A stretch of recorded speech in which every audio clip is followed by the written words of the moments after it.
এটাই দাঁড়ায় সে দীর্ঘদিন ধরে চেষ্টা করেছে ক্ষমতা দখল করতে, বারবার ফেল করেছে, ব্যর্থ হয়েছে। জুলাই আন্দোলন যে কোটা ছিলই না, সেই কোটা আন্দোলনের নামে যে আন্দোলন গড়ে ওঠে, ছাত্র সমাজের সব দাবি মানার পরেও যেই সব মানা হলো, এই দিল 1 দফা, তারপর দিল 9 দফা। এবং দেখা গেল সেই 16ই জুলাই প্রথম হত্যাকাণ্ড ঘটায় আমাদের ছাত্রলীগের উপর।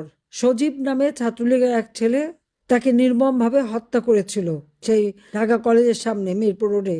এ কথাটা সকলে মনে রাখা উচিত যে সেই হত্যাকাণ্ড থেকেই কিন্তু একটার পর একটা হত্যা। কিন্তু দুর্ভাগ্যের বিষয় যে এই যে ছাত্রলীগের ছেলেটাকে যারা আন্দোলনকারীরা যে নির্মমভাবে রাস্তায় ফেলে হত্যা করলো, এটা নিয়ে কিন্তু কারো কোনো কথা নেই। কিন্তু সব দোষ আওয়ামী লীগের। পুলিশ হত্যা, আওয়ামী লীগ নেতাকর্মী হত্যা, সেই জুয়েল নামে আমাদের গাজীপুরের যুবলীগের ছেলে পা বেঁধে ঝুলে গাছের সাথে হত্যা করলো। এরপর আবু সাইদের মৃত্যু রহস্যজনক। পুলিশ তো টিয়ার গ্যাস ব্যবহার করেছে, বুলেট ব্যবহার করেনি। তাহলে সে মারা গেল কিভাবে? বা মুগ্ধ, সে তো পানি খাওয়াচ্ছিল, তার পিছনে গুলিটা লাগলো কিভাবে? বা কানিসের যে ছেলেটা ওই দূরে গুলি করলো, পুলিশের তো এই অস্ত্র বা এরকম নিশানা নেই, তাহলে কারা করলো? সেটা রহস্য বের হয়েছে। সে স্নাইপার রাইফেল ব্যবহার করা বা পিস্তল ব্যবহার করা, 7.62 সেই বুলেট ব্যবহার, এই অস্ত্র কোথা থেকে পেয়েছে, কারা এনেছে? আমি যদি প্রশ্ন করি ডক্টর মোহাম্মদ ইউনূসকে, যেগুলি সেই এনেছে। এবং এই হত্যাকাণ্ড এবং রক্ত ঝরিয়ে থানা পুলিশ সবকিছু আগুন দিয়ে জ্বালিয়ে পুড়িয়ে, সমস্ত প্রতিষ্ঠান জ্বালিয়ে পুড়িয়ে তারপরে তার ক্ষমতা দখল। লাশ ফেলো, সরকার পড়ে যাবে। লাশ ফেলে সরকার থাকতে চায় না, সেটাই বাস্তবতা। আজকে একেবারে গ্রাম থেকে শুরু করে প্রতিটি জায়গায় আমাদের নেতাকর্মীরা অকথ্য অত্যাচার, কারাগারে এমনভাবে নির্যাতন করছে যে মানুষের মানে ওখানে বাঁচতে দেবে না। 114 জনকে ইতিমধ্যে জেল হত্যা করেছে। তবে অনেক দেখেছি সেই 71-এ পাকিস্তানি হানাদার বাহিনীর নির্যাতন, 75-এ জাতির জনক বঙ্গবন্ধু শেখ মুজিবকে নির্মমভাবে হত্যা, একেবারে পরিবার সহ।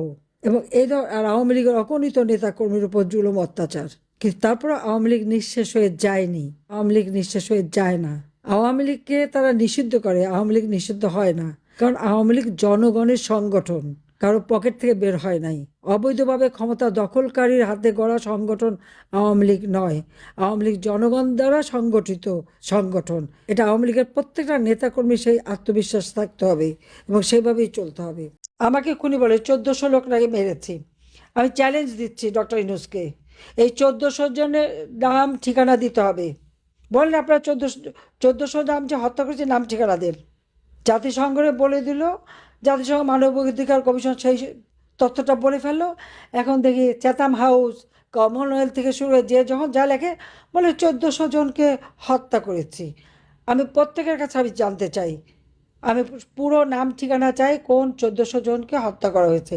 কিন্তু ইউনূস যাদের হত্যা করেছে তাদের মধ্যে শুধু যাদেরকে আগুন দিয়ে পুড়িয়েছে তাদের নাম ঠিকানা সব আমরা জোগাড় করতে পারছি না। সেখানে আমাদের অনেক আওয়ামী লীগের নেতাকর্মী, এমনকি ধানমন্ডি 32 নম্বরে আগুন দিয়েছে, সেখানেও 3টা লাশ, পোড়া লাশ পড়েছিল, তাদের নাম ঠিকানা পাওয়া যায়নি। আর বেওয়ারিশ লাশ, বিভিন্ন মানে কবরস্থানে যে বেওয়ারিশ লাশ মাটি দেওয়া হচ্ছে, সেটাও তো এই 1 বছরে তো 1000-এর উপরে। নদীতে ভেসেই গেছে প্রায় 500-600 লাশ। সকলের হিসাবও পাওয়া যায়নি যে এরা কারা। 70 ভাগের কোনো নাম ঠিকানা পাওয়া যায়নি। সেগুলি ধরেও আজকে কত হাজার মানুষকে হত্যা করেছে ইউনূস মাত্র এই 15 মাসের মধ্যে। সেই জবাবটা কি দেবে? আমাদের 15 বছরের হিসাব নিচ্ছে।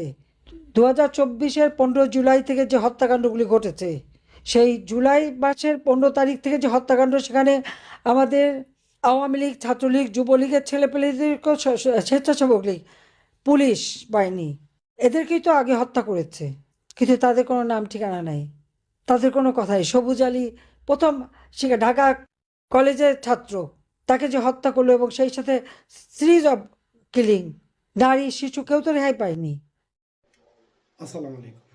এই ভিডিওটি সম্পূর্ণ দেখার জন্য আপনাদের সকলকে জানাই আন্তরিক ধন্যবাদ।